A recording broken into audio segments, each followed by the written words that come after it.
भगवान श्री राम के ऐसे सुविचार जो आपको हमेशा सही मार्ग दिखाएगा। हमेशा से ही हमें भगवान श्री राम का नाम लेते ही शांति का अनुभव होता है।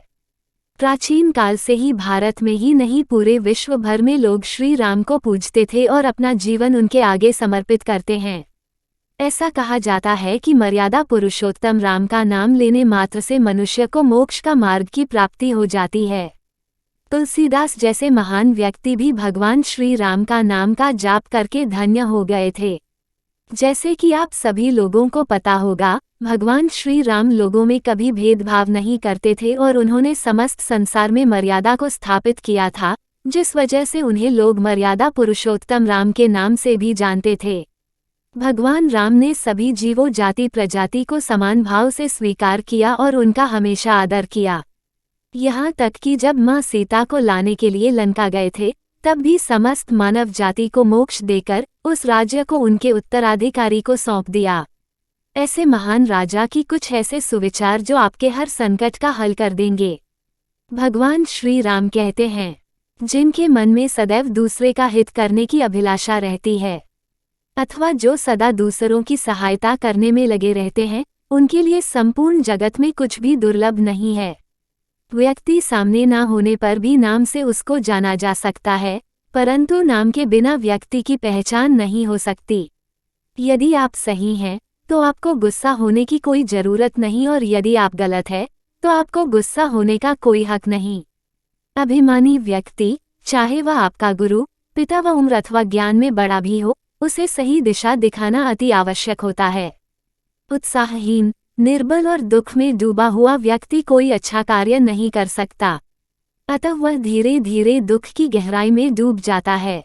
किसी भी व्यक्ति की वास्तविक स्थिति का ज्ञान उसके चरित्र और आचरण से हो जाता है। श्री राम कहते हैं, चाहे चंद्रमा की सुंदरता चली जाए, हिमालय हिम रहित हो जाए और सागर जल रहित हो जाए, तो भी मैं अपने पिता को दिया हुआ वचन नहीं तोड़ूंगा। अहंकार में तीनों गए, धन, वैभव और वंश। यकीन ना आए तो देख लो रावण, कौरव और कंस। क्रोध हमारा शत्रु है और हमारे जीवन का अंत करने में समर्थ है। क्रोध हमारा ऐसा शत्रु है जिसका चेहरा हमारे मित्र जैसा लगता है। क्रोध एक तलवार की तेज धार की भांति है। क्रोध हमारा सब कुछ नष्ट कर सकता है। चरित्रहीन व्यक्ति की मित्रता उस पानी की बूंद की भांति होती है जो कमल फूल की पत्ती पर होते हुए भी उससे चिपक नहीं सकती। अपने जीवन का अंत कर देने में कोई अच्छाई नहीं होती। सुख और आनंद का रास्ता जीवन से ही निकलता है। जो दूसरों को कष्ट और दुख देता है और उन पर अत्याचार करता है, ऐसे दुष्ट राक्षस को लोग एक ना एक दिन उसी प्रकार मार देते हैं जैसे कि भी एक जहरीले सांप को मार डालते हैं। यदि जीवित रहेंगे तो सुख और आनंद की प्राप्ति कभी ना कभी अवश्य होगी। केवल डरपोक और कमजोर ही चीजों को भाग्य पर छोड़ते हैं, लेकिन मजबूत और खुद पर भरोसा करने वाले होते हैं, वे कभी भी नियति और भाग्य पर निर्भर नहीं रहते। पिता, गुरु और श्रेष्ठ भ्राता जो धर्म पालन का ध्यान देते हैं, वे सभी पिता समान होते हैं। उदासी अत्यंत बुरी चीज होती है।